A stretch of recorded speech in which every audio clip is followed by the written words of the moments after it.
I'm Nick Knudsen, joined by Will Miles. Welcome to Stand Up and Holler. On tonight's episode, we'll discuss Will Miles' latest article. He wants to know if it's time to panic or should we have patience with Napier's first class. Been a subject of discussion for the last couple of weeks and it's starting to hit the national side there, Will. Two strong pickups on the recruiting trail, so that's a positive. Rashada drama after he picks Miami, a little bit of drama in the Twitter sphere last weekend, and DeMarcus Bowman ends up transferring. We'll discuss how that worked out and didn't work out, and where he'll end up next season. Will, what's going on, man? Did you guys win tonight? You had some baseball. You were managing some baseball tonight. We did not. We got beat by 11, but the good news is we got beat by like 20 last time we played, so we're improving. It's a slow burn here, slow grind. Yeah, so it sounds like you need to work on your recruiting a little bit there.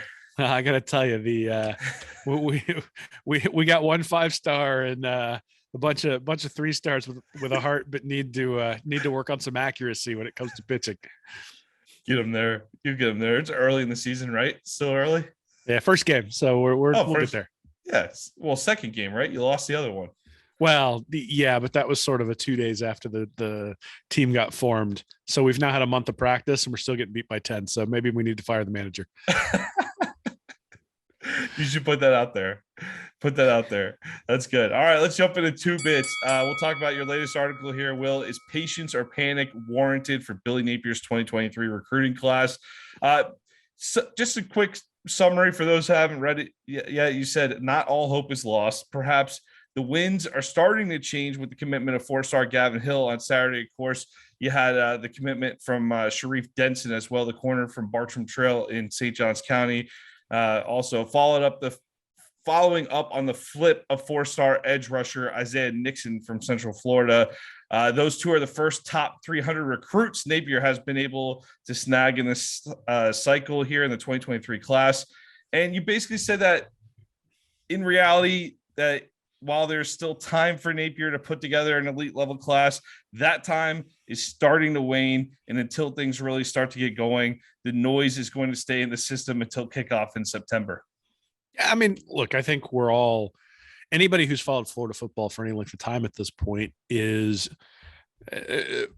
basically looked at Napier as a fresh start on the recruiting trail and specifically looked at it and said, this guy, in order to change the way things have been under Jim McElwain and under Dan Mullen, is going to have to come in and really rock it on the recruiting trail. That hasn't happened as of yet. And there are reasons for that. And, we on Gators Breakdown last night, we talked about this quite a bit, but the dysfunction that we saw in the Dan Mullen recruiting stories that you heard out there. I mean, even after Mullen left, right? I mean, you got ETN saying that he couldn't get the running back coach's phone number and that sort of stuff, right? And Jordan Battle was somebody who, again, parents reached out to Bill and said to Bill Sykes and said, how do I get in contact with people? Those sorts of things aren't happening, right? And so from a process perspective, things look better already. And I think anybody who's paying any attention to the recruiting profile of the team says things are looking up. At the same time, those things can look up all you want, but if you're looking up at Florida State and Tennessee and Miami and LSU and Georgia and Alabama, it's going to be a long road to hoe. And so, the reality is that the idea that Florida's going to get a top 3 or even a top 5 class has probably gone by the wayside, which is disappointing considering that if they just had their pick we've talked about this extensively, if they just had their pick of guys within 150 miles of Gainesville and picked the 25 guys they wanted, they would have had a top 3 class and maybe even a top 1 class because the state's loaded. The state is still leaky. And so Jacksonville in particular is a place that's still leaky. We just had, Pup Howard commit to South Carolina. So what does that mean? Well, it means it's got to stop being leaky and it's got to stop being leaky fast. The other aspect of it is that there's still some big fish out there and the elite level talent can go a long way towards papering over maybe some of the depth holes that you have in a class. And then the other thing is that, the reality is that this is not the way SEC champions have been built, right? Kirby Smart came in and immediately had a top 3 class his second year. Texas A&M went from 17th to 5th in Jimbo's second year. Then they sort of stood around there. They were like 5th and 6th and 9th. And now last year had the sliced bread number 1 class. So, is there an avenue for Napier to be in like 6 to 7 range and eventually get up to a number 1 class? Yeah. And I think that's sort of the hope at this point. Anybody who really looks at the numbers says, third, fourth, fifth, probably not going to happen. But if you can get in that 6 to 7 range, then all of a sudden you've made progress from where Dan Mullen was. It's not, I think in the article I said it was Groundhog Day for all of Mullen's recruiting classes. They essentially had a 24/7 player rating of 91. And if you look at where Napier is right now, he's at 89.3, but the 3 players you mentioned he's brought in are 92.2, 91.1, and 92.0 in the 24/7 player rating. So there is an opportunity, if they bring in a haul coming up in the next 5 or 6 commits to get into that 92 range, which is kind of where you need to be for 6th or 7th, maybe even sneak into 5th. And that's probably best case scenario for Florida at this point, which, let's be honest, is a little bit disappointing, right? We wanted to, if he ends up 5th, I'm not going to be disappointed at this point, but we want to make a statement on the recruiting trail, and losing players to Miami is a problem because Miami's in the exact same situation with a brand new head coach and having to deal with the same challenges. And so you need to start winning some of those battles. And it's going to start to have to happen pretty soon. Yeah. Some of the national voices are picking up on what's been going on within Gator Nation here, and a little bit of the discontentment of the fan base. Of course, you had Billy Napier release the letter, essentially, encouraging in all kinds of weather, basically stick with me was the general message here. And I want to maybe create a little bit of nuance to this discussion. I don't think there's anybody that's saying Napier, I know you got your Georgia fans out there talking trash with the Sun Belt Billy and all that stuff. I have not lost any faith in Billy Napier's ability here. I also recognize there's a lot of new things in the system right now with the NIL stuff. There's transfer portals at different age too. A lot of this stuff, there's a lot of different ways to manage this stuff right now. And I think they're still honing it and fine tuning it. But if you want to make that your excuse for why you're not performing among the top levels with people, Texas went in that number 5 class last year, despite going 5 and 7, landed the number 1 recruit in the recruiting cycle this time around. Texas is getting it done on some level. There's other schools out there that you could point to as getting it done on some level still. And Napier was brought in specifically to fix this issue. I don't think anybody's giving up on Napier to this point.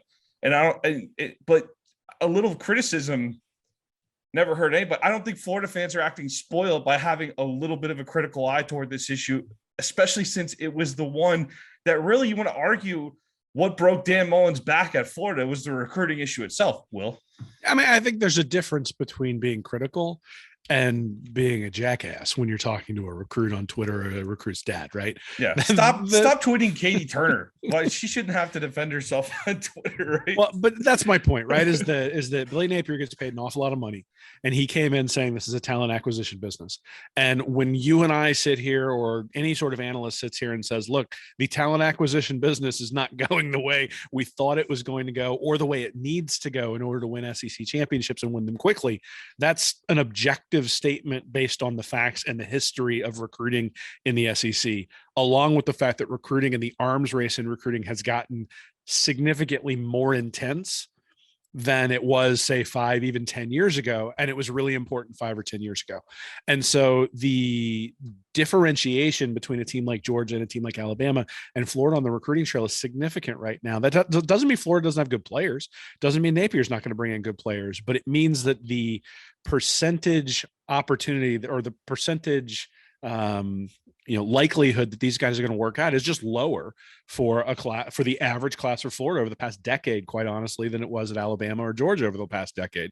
And we've seen that play out on the field, and you can see it over and over and over again. If you look at like 4-year running averages, you look at all that sort of stuff, right? So that, I think, is legitimate criticism, with the caveat that there is a lot of variation at this time of year, right? So if Carmani McClain, Malik Bryant, and Trayon Webb all commit, now his 24/7 average is 91.2. He's got a guy ranked 3rd, 49th, and 160th who joined this class.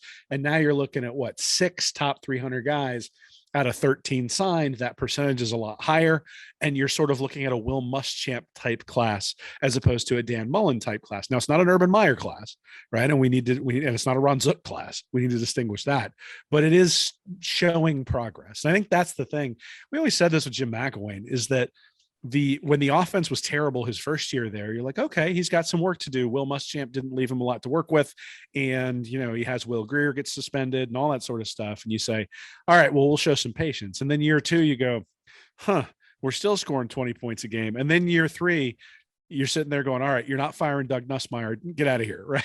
That's sort of the McElwain thing, is you wanted to see progress. And the reality is that if you're going to give me the exact same bump class as Dan Mullen did, then from an X's and O's perspective, Mullen has shown to be an excellent coach. Whether he wanted to be in Gainesville or not is a different story. But, from an X's and O's perspective, I think there are questions about Napier that aren't there about Mullen. So if you're not going to fix the talent problem, then what are we really doing here? So I think there's legitimate criticism to be aimed at Napier. I think we still need to give him time, which was the point of the article. Right? The real point of the article was panic or patience. Like, we need to look with a critical eye and say things need to improve quickly. And by August or September, we're going to know what this class is going to look like. At the same time, we got to give him till August or September. And that's wholly differentiated from people who are going online and tweeting at recruits and tweeting nasty things to their parents and that sort of stuff, because there's a difference between being critical and just being a critic, right? Like there's a difference between somebody who's being critical and someone who's got a critical spirit. And I think what's happening is that there's oftentimes fans who cross that line. And, I'll be honest, there are times that I probably cross that line too. And we do need to dial that back a little bit, because there were multiple times where recruits' parents went on Twitter and other things where they, it was clear that Napier was having to deal with that negativity. And, that doesn't help things. At the same time, what really would help things is Cormani McLean committing. So, get something like that done and everybody's going to sing your praises. I made a quick joke at the end of the show last week about, hey, sorry, Billy, this has been going on. The problem is we've been dealing with this for a decade plus of really underachieving here at Florida. And the patience is just very thin right now, especially when that school up north is winning a title.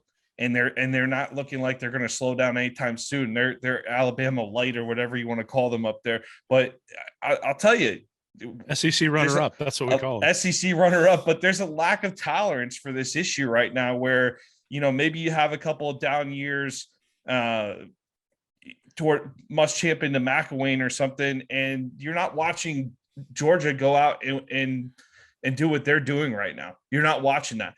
There's a lot different.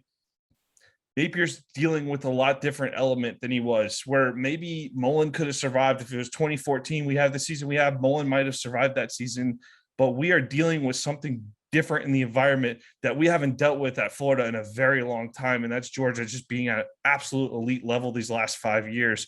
And Napier has got to get us there. And and you need to, in order to get us there, you're seeing AJ Harris, go pick the dogs over Florida when Florida was in that recruitment. We need it.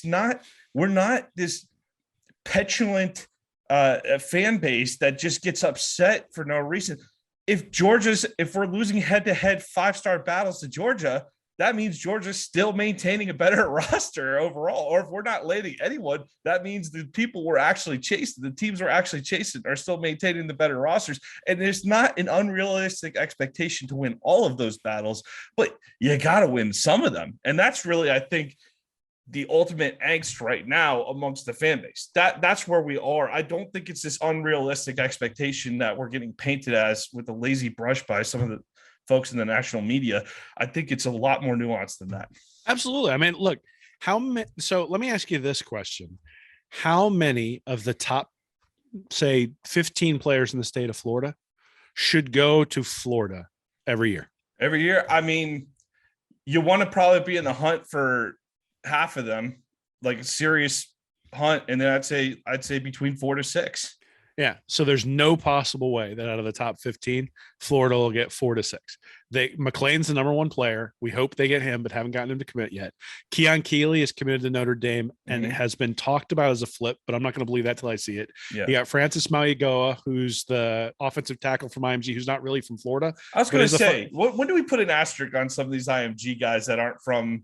I mean, even like the Jordan Hall linebacker situation that goes to Michigan State, that's a Virginia kid that's just playing ball down here in Florida. Now, you should get some of them, but they're not true Well, so Brandon Ennis, they didn't grow up dreaming to be a Gator. You know what I'm saying? well, Brandon Ennis from Fort Lauderdale is going to Ohio State. Didn't even give us a sniff. It sounded Richard like. Young from Lehigh Acres going to Alabama. Samuel Mpemba looks like he's going to go to Miami. Carnell Tate, Ohio State. He's from IMG. You got Jalen Brown from Miami going to Miami. You got Jaden Wayne from Bradenton, but IMG going to Miami. You got Hakeem Williams, who's between Miami and A&M. You got Troy Bowles out of Tampa, who's Georgia. You got Cedric Baxter, who's going from Orlando, going to Texas. Leaning Texas. So, and then you got Damon Wilson out of Venice, Florida, who's an edge rusher. You got Malik Bryant, linebacker. Both of those guys undecided. You got Pierce Spurlin, the tight end out of Santa Rosa Beach, going to Georgia. So, I mean, look, I'm until you get down to 17 with Derek LeBlanc, that's when you're finally getting to the third guy who potentially could be a Gator. And none of those guys are Gators yet. So the expectation, I think, and I think this is a reasonable expectation. The expectation was we might miss on a guy like Rashada, and we'll talk about him. He's from California, right? Like that's a national recruit, and you're recruiting against all of these different entities at a national level. But the state of Florida is incredibly leaky. And, you know, Napier came in talking about this being a talent acquisition business, and you have to stop the hemorrhaging from the state out to all these other places. And the fact that there's going to be more top 20 Florida guys going to Georgia, but that you're going to have more top 20 guys, Florida guys going to Ohio State, and you're going to have more top 20 guys going to Miami, right? And Cristobal's brand new and dealing with all the same challenges right now. There's some other stuff we'll talk about in a few minutes, but you can't get beat by Miami on the trail for the players in Florida and expect to win big. That's just the reality. But you will lose again. It's just like the Georgia comment. You're going to lose some recruiting battles to Miami. You're going to lose some recruiting battles to Florida State and Georgia. It's going to happen, but you just got to get your share. And that's what I think where Florida fans are justified in feeling a little bit like the last several years, we haven't gotten our share of those players. And that's all we're asking for. Just get our share for now. And then we could take over. But first, step one, get your fair share first. Well, and this is one of those things, again, process matters. And I think, you know, when Mullen went after, Chris Steele out in California, there's quite a bit of criticism. And I have been a little bit surprised that there hasn't been more criticism about Rashada in particular, because the state is leaky. You know, you're allowing other entities to come in and take guys out of Jacksonville. And, you know, yeah, you missed on the guy in California, but is that an appropriate allocation of resources to do that? So I'm looking back at Urban Meyer's 2009 class. So he had Gary Brown and Andre DeBose, the third and fourth best player in Florida. He also got John Bostic at 10. And then he got Nick Alagian at 16, Mike Gillisley at 24. You know, so again, 4 or 5 of those guys in the top 15 for that class ended up being number one. And to be honest, at that point, Urban Meyer was recruiting nationally, right? Now, the question then is, what about the 2006 class? I'm actually looking that up right now. I bet you that when I look at this, he will have dominated that 2006 class for the state of Florida, because that's where, yep. So Tim Tebow, number 3 guy out of Jacksonville, right?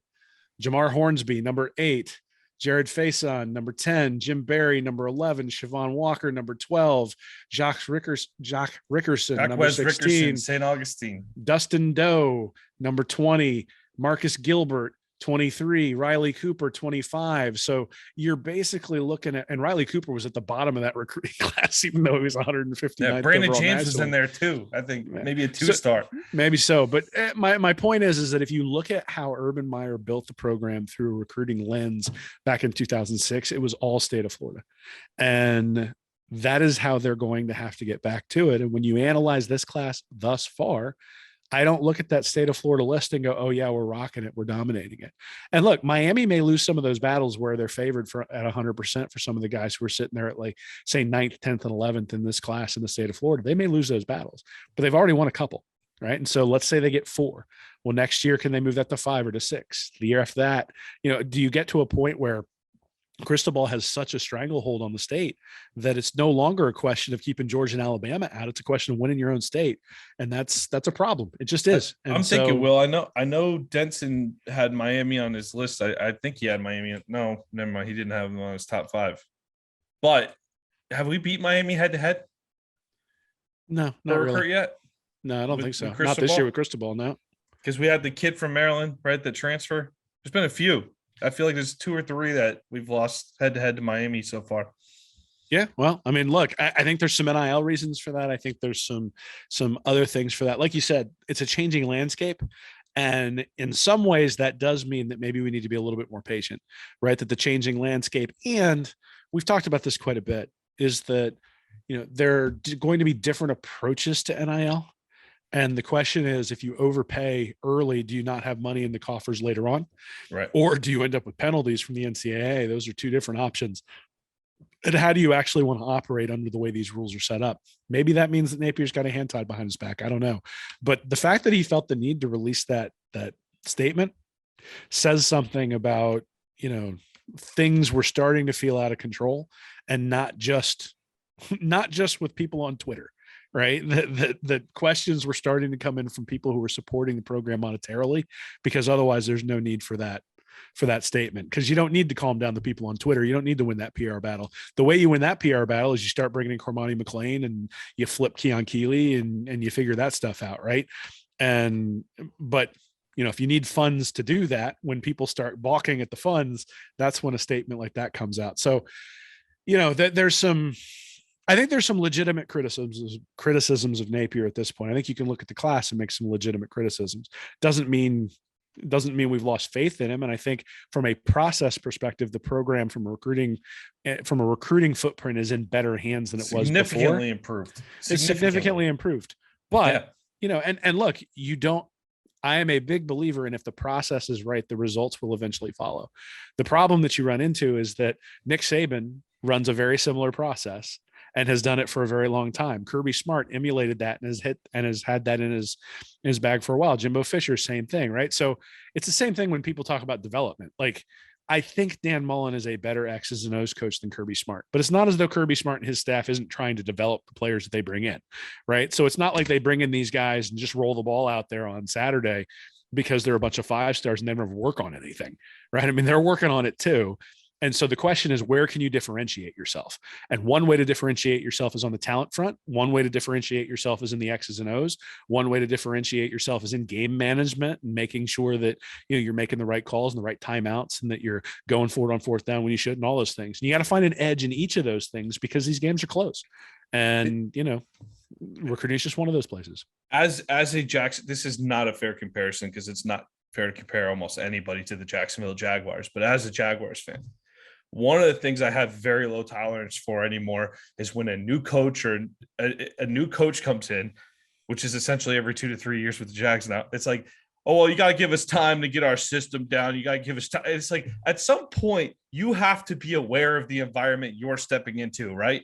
Yeah, you think these fans around Jacksonville haven't been patient and haven't been waiting? Like, I'm sorry, Doug Peterson. It's not fair to you, but we're cranky, all right. We were cranky when you arrived. Has nothing to do with you. And that's a little bit of where we're at right now. We're kind of cranky. We're a cranky bunch, man. It's been since 2008 since we won the SEC. That used to be our birthright. And this generation of Gator, where I'm 35 years old, like we're used to watching the Gators win a lot. And so it is not totally fair to Napier to be hearing it this early. But on the other hand, there's an expectation of where this program belongs. And Napier took this job knowing full well what it was coming in.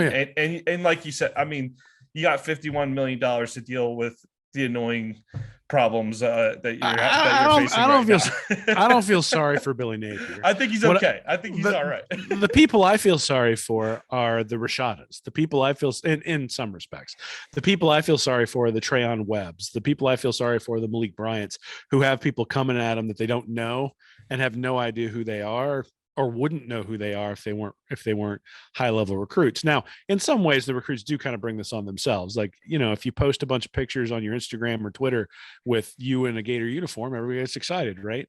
And if you put the Gators as like the leader in the clubhouse, and then all of a sudden say, nah, I'm actually going to go to Miami. Well, okay, I can understand why people are upset.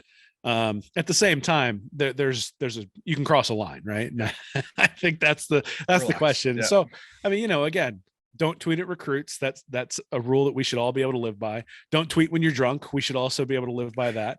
And it's going to get better. I think that's the thing. Is I had somebody tweet at me the other day, I'll be surprised if this even gets in the top 30. I'm like, dude, Like, this is like you can fall out of bed and bring in a top 12 class at Florida. Look what he did with a month's notice, or month and a half, basically, even coming in. I mean, even that early December signing class, getting Kamari to sign on.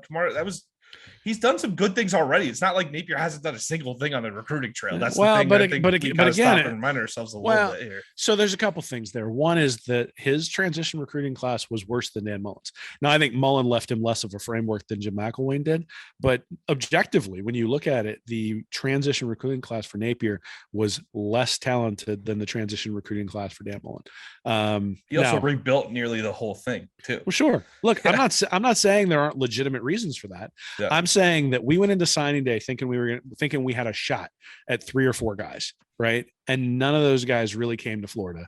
The high level guys that we were looking at on National Signing Day. So we brought in guys at early signing day, but didn't really close the deal on National Signing Day. And so what I wrote at that time was there are still questions about Napier's ability to recruit at the level that Florida expects. And so when I look at what's going on right now, it's not that I'm saying he can't get it done. I'm saying that there are still questions. He's not answering that question. And so people are starting to get antsy because we know that question needs to be answered in the affirmative, or we're going to get what we've gotten for the past decade, which is a team that can come up and snipe Georgia every once in a while. You can have a team like 2020, maybe with a better defense that has an opportunity to make it into the playoff. But essentially, you're Michigan. Michigan is going to get absolutely destroyed by Ohio State this year. And I'm guessing that last year is the last time they'll sniff a playoff while Jim Harbaugh is still there, right? And last year was a great year for Michigan. And everybody feels really confident going into this year if you're a Michigan Wolverine about what's coming. But I've seen their recruiting classes. I've seen Ohio State's recruiting classes. Ohio State has a quarterback and a bunch of talent coming back this year from a team that made the Rose Bowl and is going to be ticked that they lost to Michigan last year. It ain't going to happen again. And so, same thing that happens to Auburn when they face Alabama. Every once in a while they snipe them. Yeah. Right. And every once in a while they end up in the SEC championship game. And every once in a while they've even gotten to the national championship. And look, if Billy Napier flies a flag in Gainesville, nobody's going to care if he was 8-4 the other 4 years. Right. So in some ways, as long as you can time everything right, it's not going to matter. But you got to get the timing exactly right in order to do that. It's not a sustainable model over a 6 to 8 to 10 year period. And that's what Scott Strickland said he wanted. He wanted a sustainable, excellent program. And I think Napier's on the way towards building that. But again, there are still questions. I think it's okay to ask questions. It's okay to raise questions.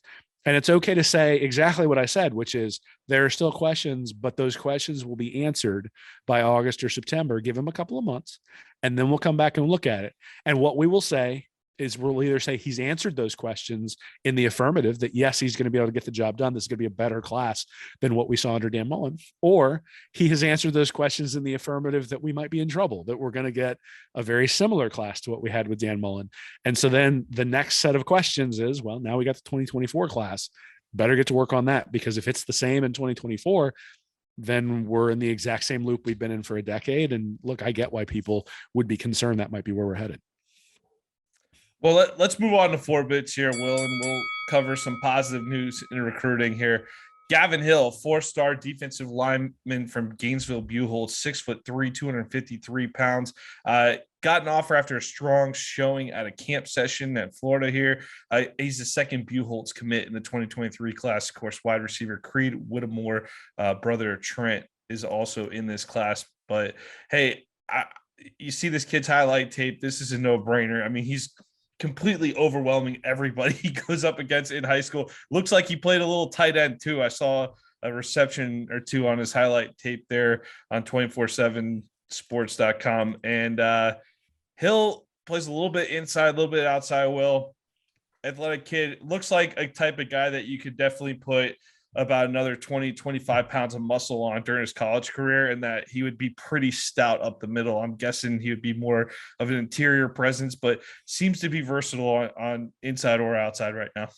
I'm just loving it. Every time I see a Napier commit, I just go down to like his athletic background in 24/7. And the first thing it always says is also plays basketball every single time. Even if his athletes, even his offensive lineman, it says always plays basketball. Good feet. Yep. The interesting thing about Hill, or I think the thing we should really focus on with Hill, is I think Florida's going to have a pretty good defensive line staff or defensive line group this year. There's a bunch of guys on the board on the defensive line. Hill is a big part of that. 259th overall, 91.1 on the 24/7 rankings.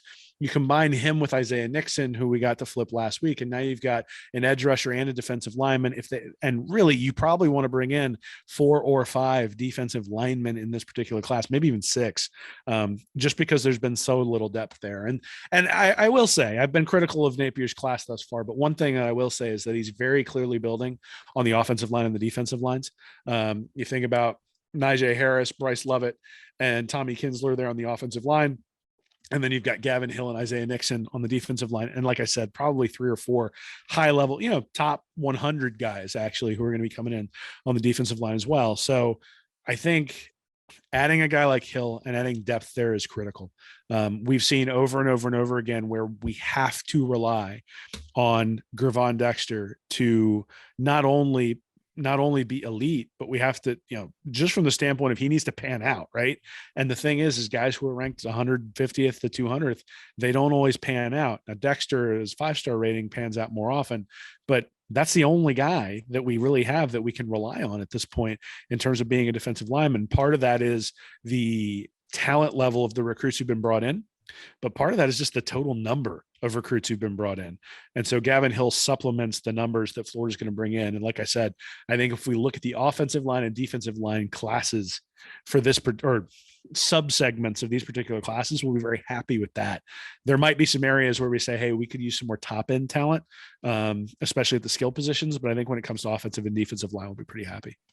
We talk a lot of our criticisms been based around bringing in the top tier talent, that 5-star talent, obviously. But I mean, these 4-star kids in state, these are the backbone of the recruiting classes. So these are guys that are part of strong foundational pieces. If a 4-star defensive lineman from Gainesville Buchholz was committing anywhere else, we'd be like, what's going on? So this is a kid in the backyard. You got to lock up a kid from Buchholz. So I'd love to see that coming through. Tape looks good. Excited for Gavin Hill to be a Gator. Sharrif Denson, 4-star quarterback, 5'11 and a half, 170 pounds. He's a product of Bartram Trail High School, the St. Johns County powerhouse. Same high school, by the way, as Trevez Johnson, already on the roster there. 2021 Florida Times Union all First Coast selection. He had offers from all over the country, but Florida beat out his final 5 here. It comes out top of the final 5: Texas A&M, Florida State, South Carolina, Ohio State. So some serious consideration for Denson going all over. This is a kid, going down the field, he's just seems like glue. Like, he plays up close in coverage, and a lot of their scheme I saw can go right down the field, stay with the receiver, no problem. Granted, it's at the high school level, and he's probably faster than most kids he's facing, but he has no problem playing up tight in coverage. He also can run up. He's not afraid to hit. He had some nice hits on that. You like to see that out of a corner. Had some nice hits on his tape there, and saw a couple picks too in his tape. So I like to see that. Seems like he could do everything there. Denson told the St. Augustine Record, Patrick Toney's my guy.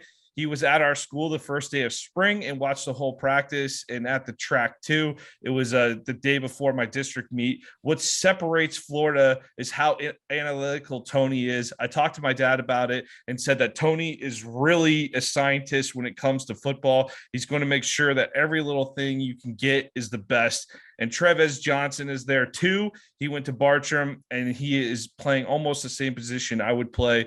It would be a smooth transition in, and it's right up the street. Florida was always one of my dream schools, and it's definitely solidified among my top choices. He said that before he committed, obviously. So, hey, this is a kid, grew up in St. Johns County, Florida, 4-star corner, getting offers from all over the country. Love to see him landing in Gainesville, Will. So another strong pickup for Napier and company. And by the way, we talk about the lack of commitments when this conversation started a few weeks ago.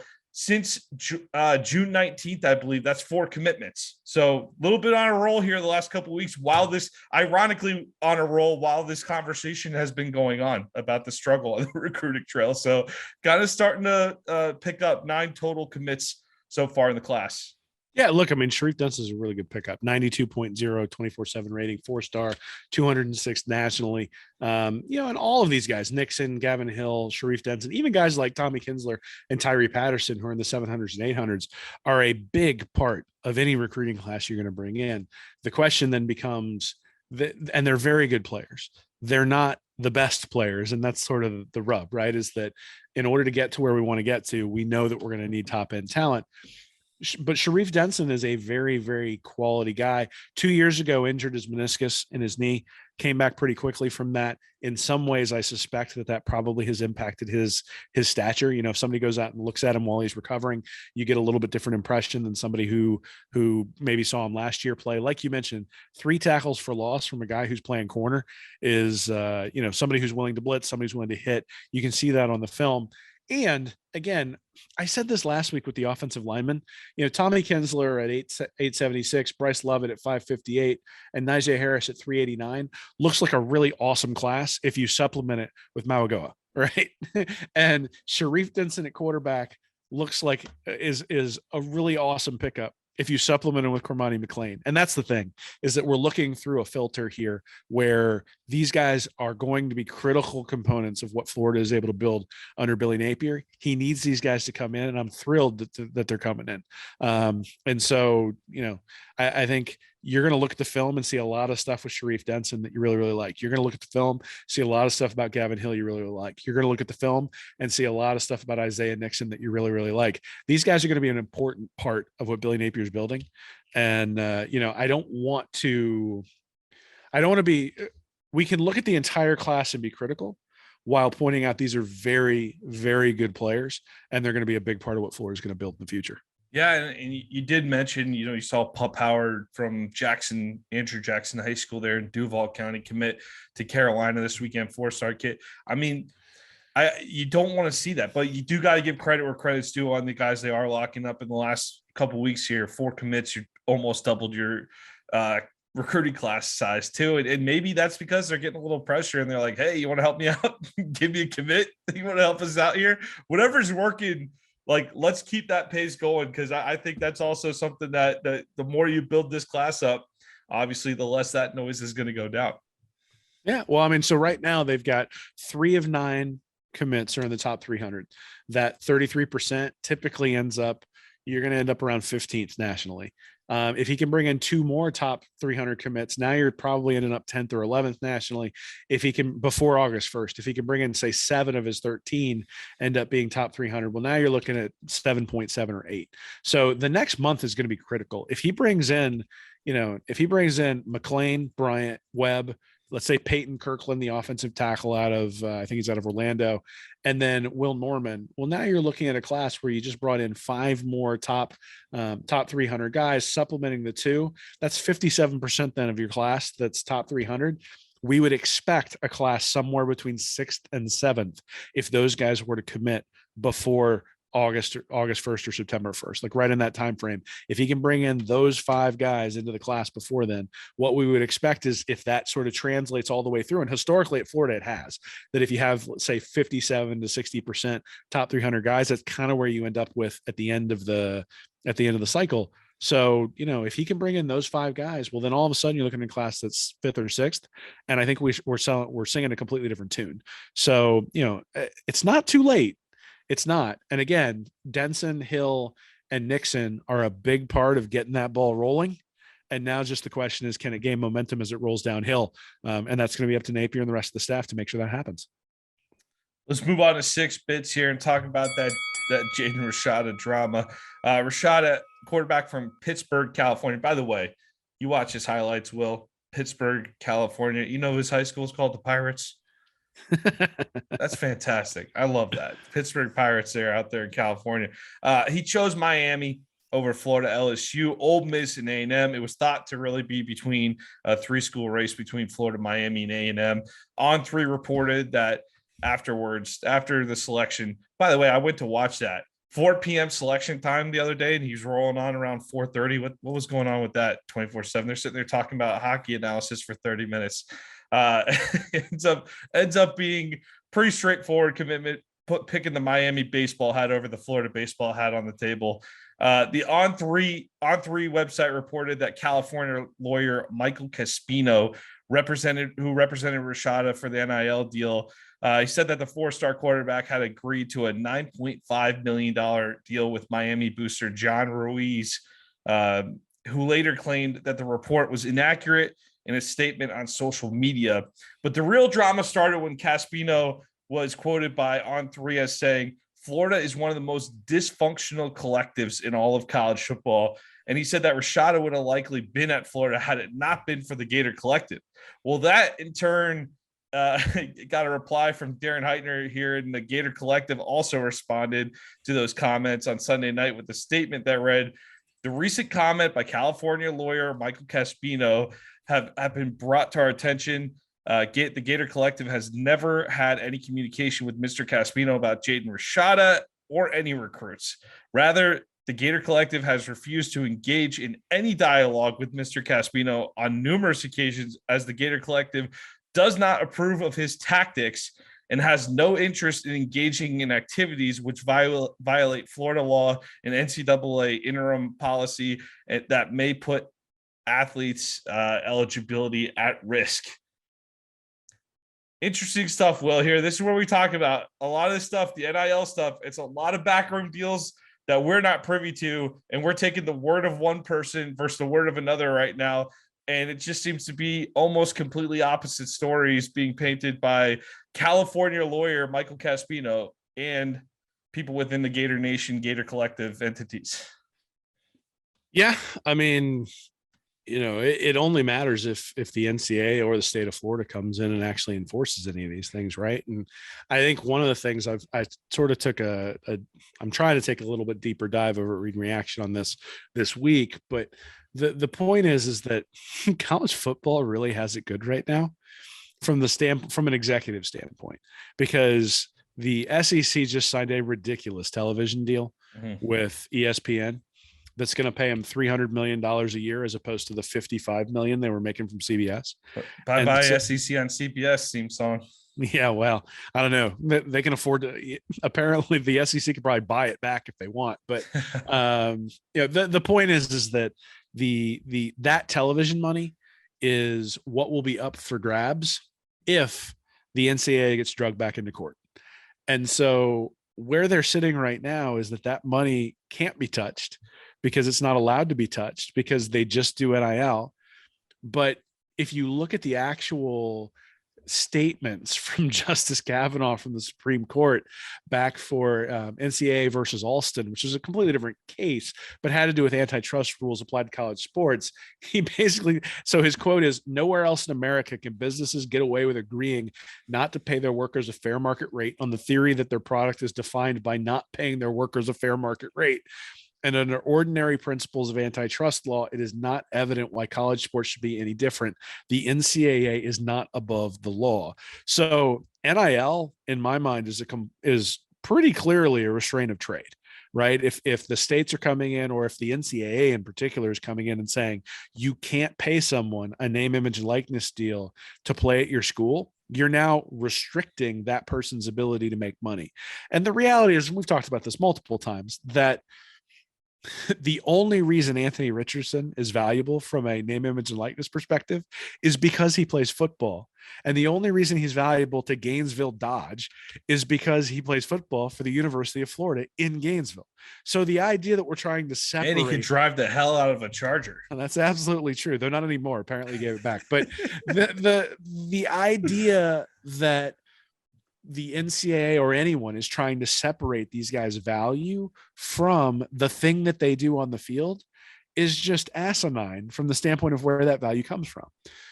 All of that to say that that this whole thing is a weird. So there's the other aspect of this, which is that the money comes from different places, and sometimes the money's tied up in endowments, and that's actually one of the problems at Alabama, I think, is that the money is tied up in endowments. And so Texas A&M can divert money from its boosters to the NIL much faster than Alabama can, which is why Voldemort over there in Tuscaloosa has been complaining about Jimbo so much, and why he actually called him out by name, because it's the first time since he was at the Dolphins that he's actually had a disadvantage in terms of player procurement in some capacity or another. And so these rules exist to kind of separate the play from the NIL deal. But there's zero enforcement mechanism, because the NCAA is not going to get involved at all, because they don't want to get sued, because the minute they do, the TV money is going to be at risk. The money's unequal because where it comes from and through what entity is really just as important as how much, right? So no one really knows who has what. And I think what you're seeing is you're seeing schools have decided to overpay early. The interesting thing is that Rashada on 3 Sports has a NIL estimator for the value of players, and they have Rashada like $480,000. So if he really got a $9.5 million deal, he got way overpaid. Well, do sports agents ever lie about how much their clients are commanding? No, does that ever happen in the history of sports? We got to take all this stuff. Like, I mean, take it all with a grain of salt. Like, maybe it's like, I think we were joking around on text the other night. Maybe the Gator Collective has never talked to him. I'm sure if they're making that statement, they haven't.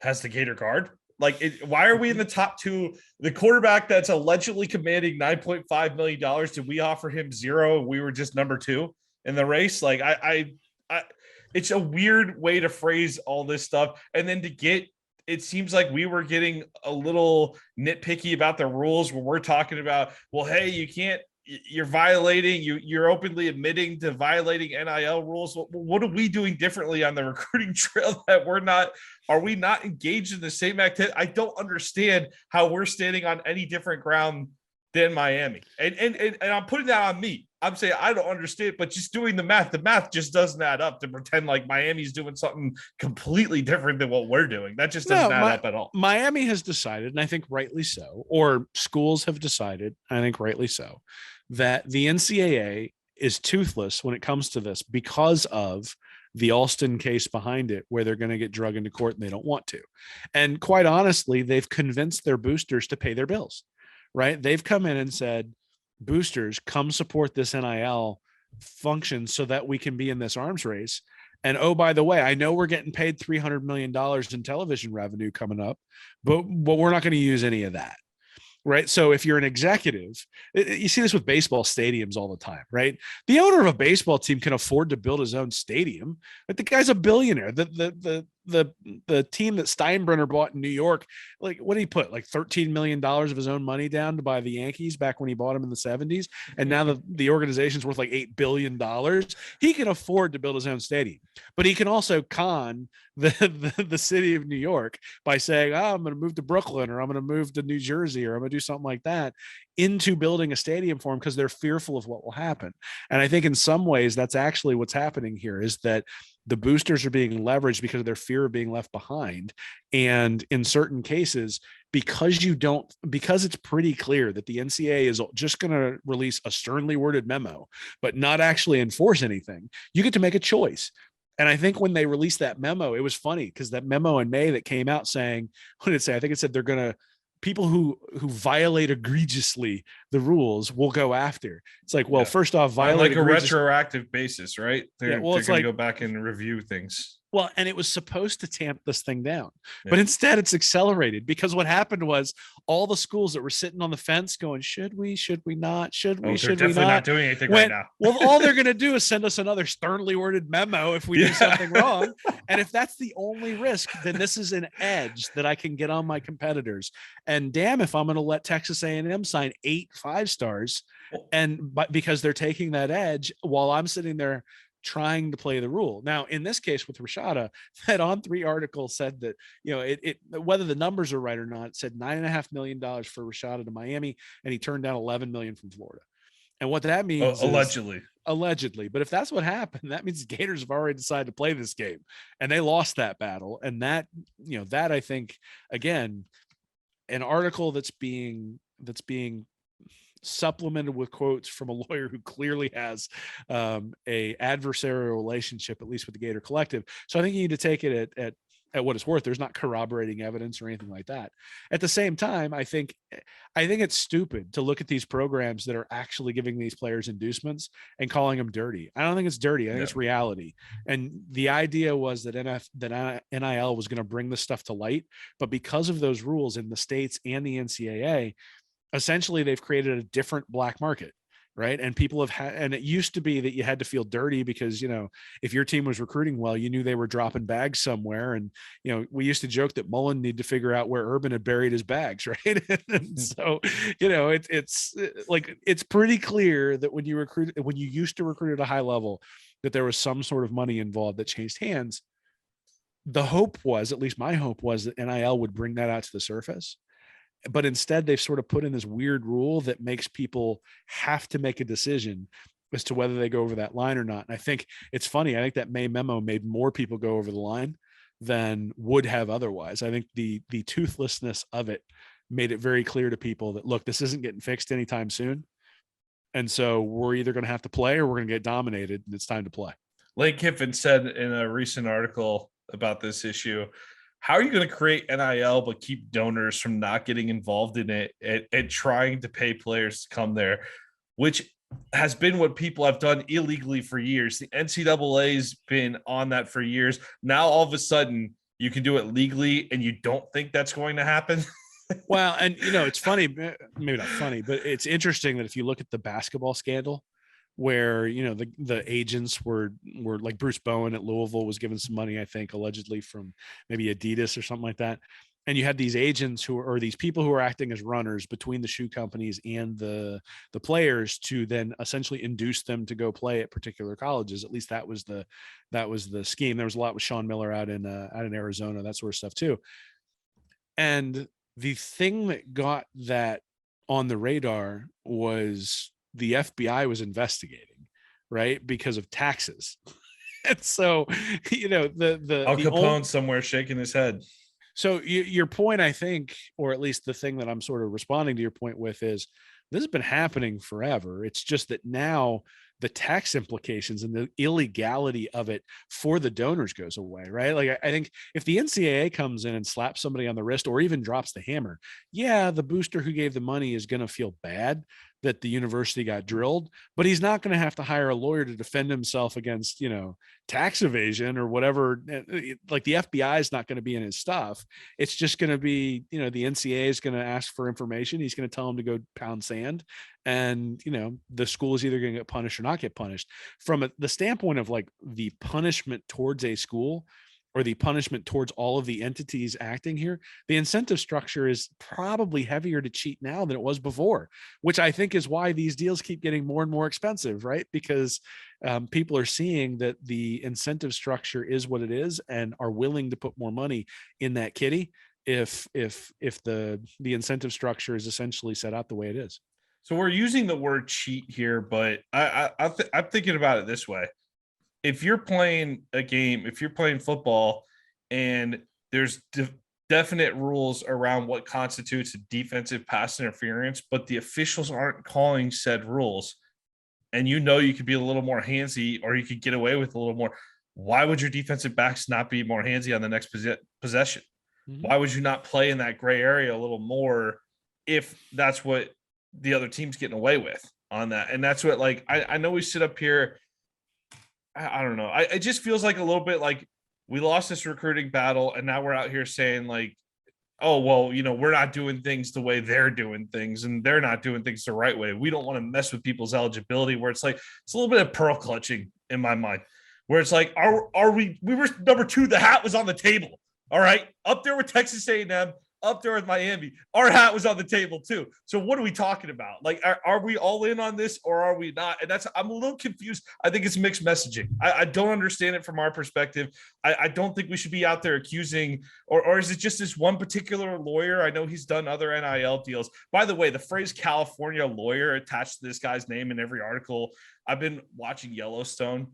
For those of you who haven't watched that show, I just feel like that would be a good character, like some California lawyer out there. Like, I just like the reference that it's attached to. But is it just this one lawyer, or is it the whole entity that they're taking umbrage here with, Will?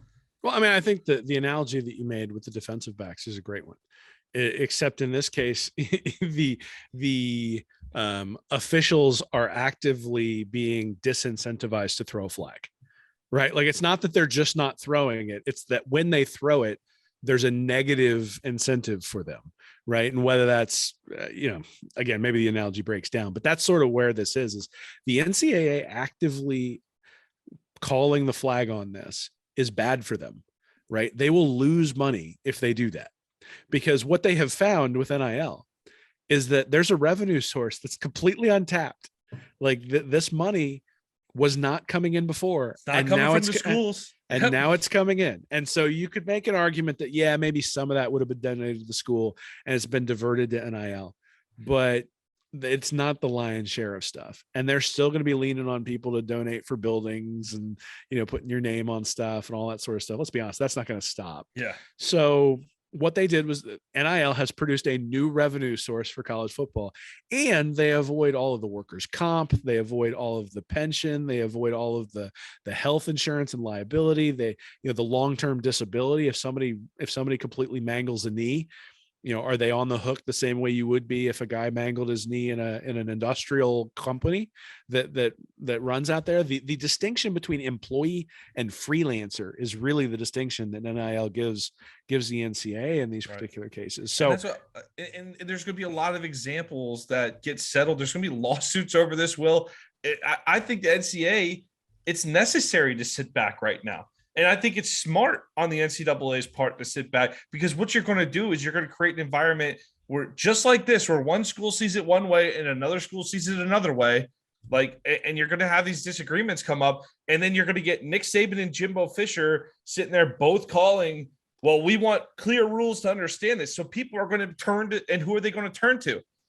Whether it's the NCAA, whether these big schools split off into a different entity for football, like I've heard Gene Smith, the AD for Ohio State, talk about making it maybe functioning under the college football playoff just for football, so that the other sports can still actively participate as NCAA participants, and let football be its own entity entirely, which I think might be the future of college football right there. And there could be all types of different rules then at that point. But I think at some point, sitting back and letting some things play out and letting people ask for the rules instead of coming in and trying to enforce a bunch of rules in a system that people were still trying to work out and understand. I think it's going to be about, 3 to 7 years of chaos here in the meantime, figuring it out. Yeah, I think it'll probably be a decade. And decade's probably more conservative. But I do want to go back to what you said earlier about the pro clutching, because I think that's important, which is that, and this sort of goes back to the first segment in 2 bits. A lot of this is PR, right? A lot of it is PR. Miami feels very good about their program right now because their program stepped up to the plate and made sure that they got the recruit that they wanted. And Florida, it feels burned because maybe they paid him more, or maybe they offered him more, maybe they didn't. Maybe they're doing it the quote unquote right way. Maybe they aren't.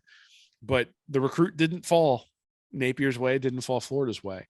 And so, to your point, it's sort of, you get your brains beat in by Georgia and then go, well, yeah, but we didn't cheat. It's like, okay, that never worked 10 years ago to make me happy. It's not going to work. It's not going to work now to make me happy. I don't care. Yeah. Look, you can reset expectations if you want, right? You can say, look, we're okay being Auburn of the East, and we're going to get up and snipe Georgia every once in a while, but we're not going to win consistently. If you state that as your goal, then it's fine. But anybody who's coached in college football for any length of time has been breaking a rule.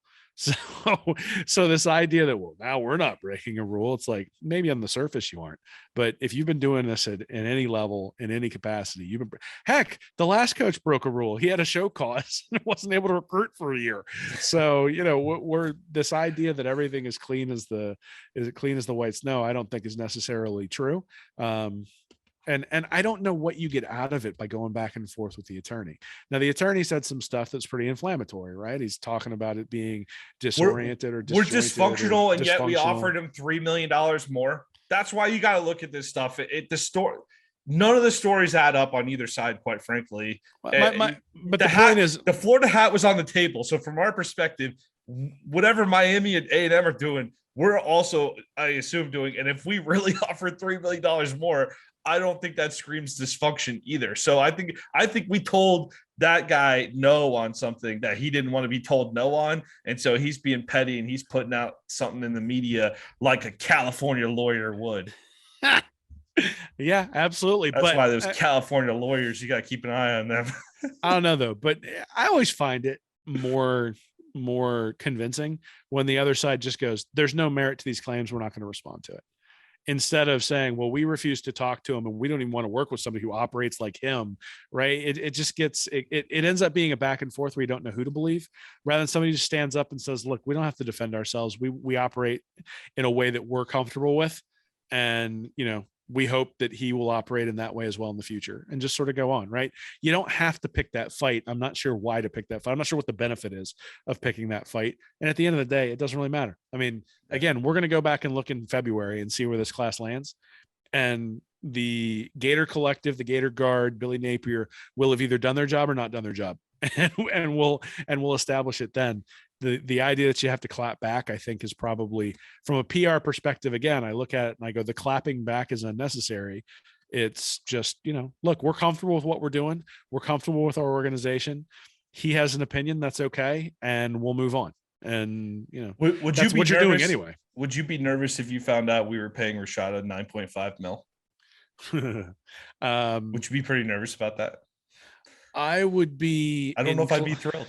So I mean, look, I think when the Gator Guard was announced, I think they announced like the first day or two that they raised $5 million, right? But that means your entire recruiting budget is essentially $5 million, right? So now, granted, the $9.5 million for Rashada is probably a 4-year contract, a lot like the NFL, where they, Peyton Manning signs $180 million contract, but $20 million of it's guaranteed, or whatever that is. $2 million a year for that Tennessee kid, right? Too, like that always gets called the $8 million contract. It's like $2 million a year. Well, and is it $2 million a year, or is it $500,000 the first year, 1.5 the second, $4 million the third? Like, how does that actually set up, right? And I think that's one of the things that you really don't get when a big number like that's thrown out. Maybe it's $1 million the first 3 years with an $8.5 million kicker if you win a Heisman Trophy or something, right? Like, I again, now I know that's not legal, but Anthony 9.5. I'd rather see a 9.5 attached to Anthony Richardson this year than that's coming in from high school, because I think you look at this, Will, and this is where if college football is smart, they're going to take a note from the NFL, what the NFL did when we were coming up as kids. How many disastrous contracts did we watch? These terrible franchises who are incapable. The Detroit Lions are incapable of getting outside of the top 5 every year. The Jags, like, how many of these contracts just buried franchises early on, where the guy, you'd hear the guy signs the number 1 pick of the draft, signs his contract, and he's made more than Joe Montana made his entire career type of stat.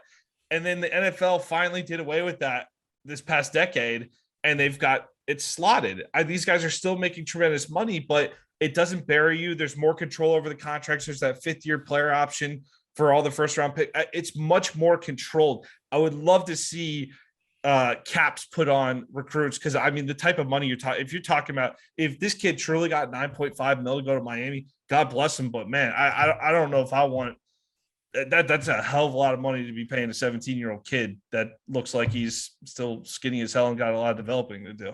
Well, now we're getting into an economic argument that even goes beyond what we've already talked about, which is caps. And, would you rather have the Yankees and the Red Sox, or the Yankees and the A's, or would you rather have everything be parity where everybody has caps? And college football has always been uncapped sort of to some degree, though. Oh, sure.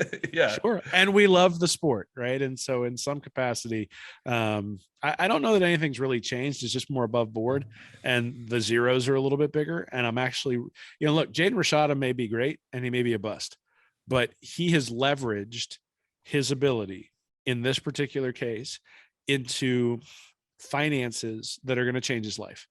And so in some respects, I want to go shake his hand and say, look, you utilize the situation to get life-changing money.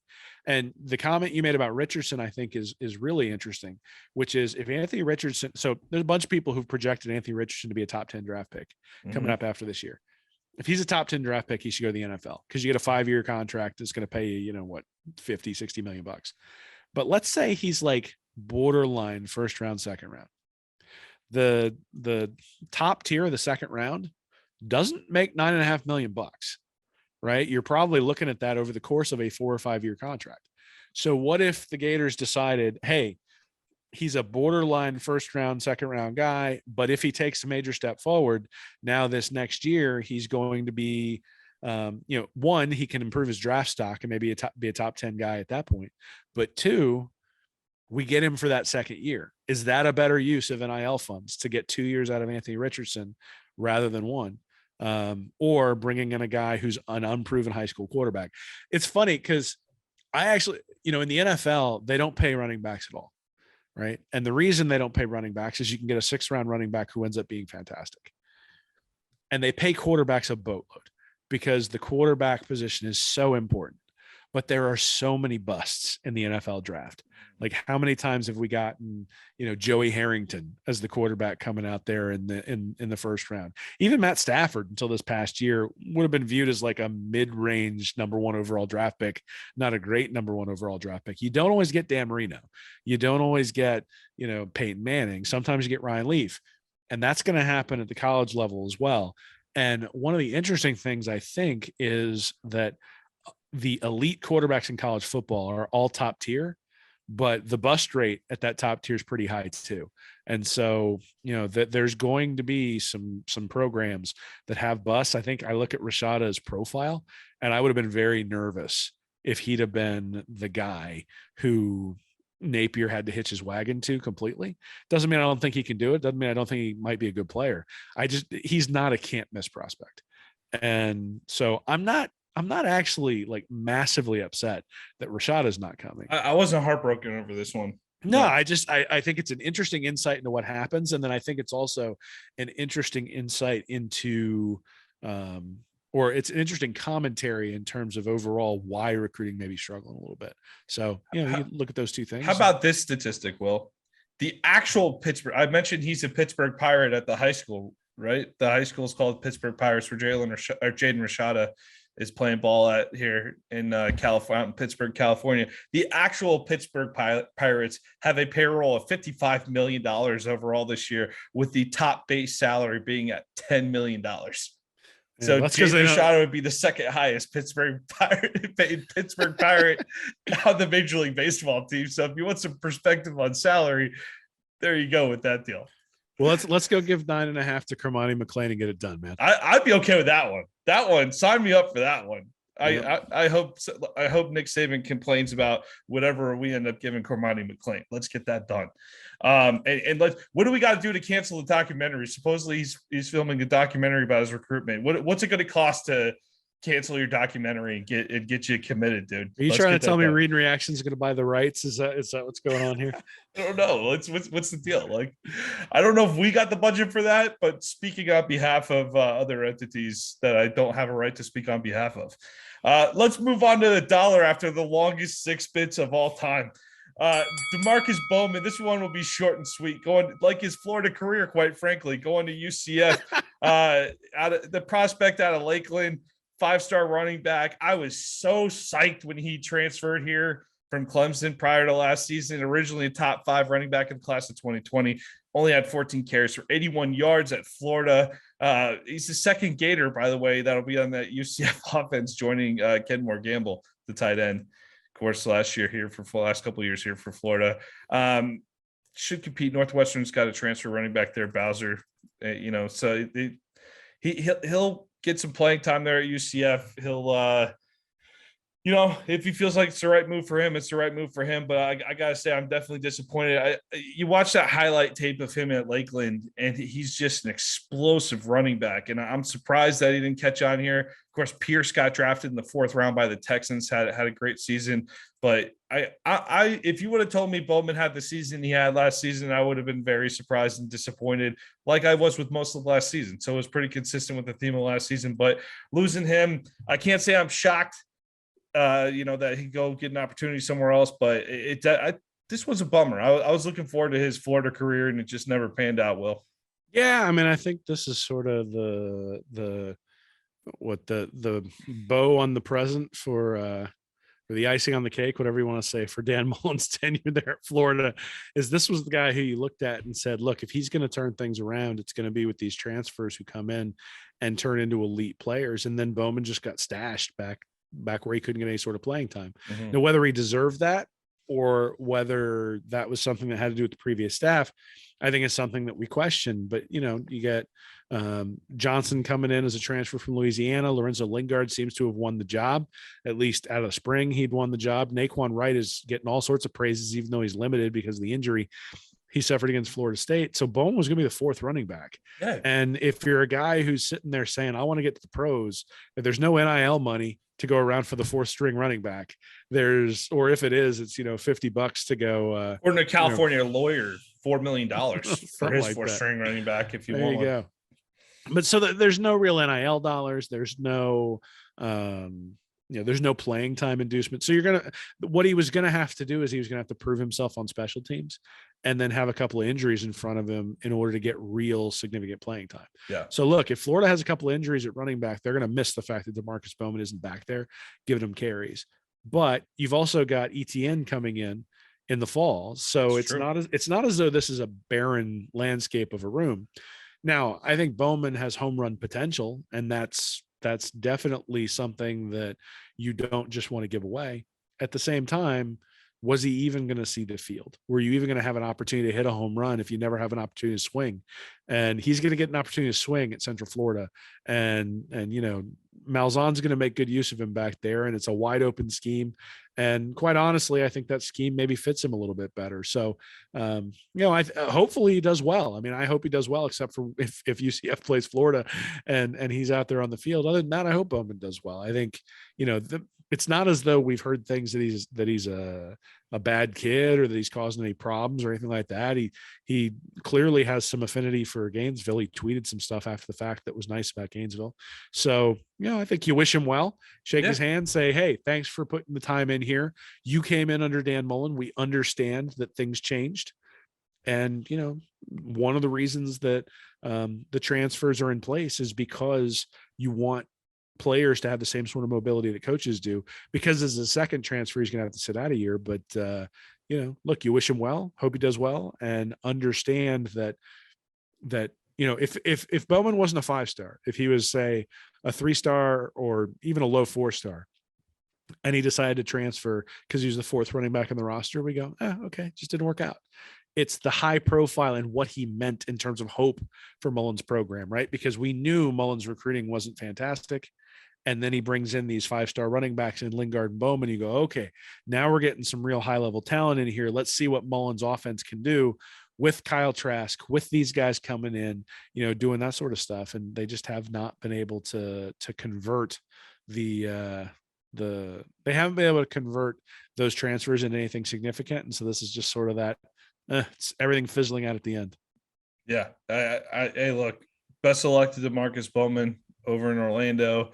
We unfortunately had an encounter with those guys in December, so I'm not really too high on that program right now on Old Central, but I was kind of hoping he'd go play for former Clemson offensive coordinator Jeff Scott over there at USF. I would have preferred to see that, but hey, UCF it is, whatever. Good luck at UCF there for DeMarcus Bowman.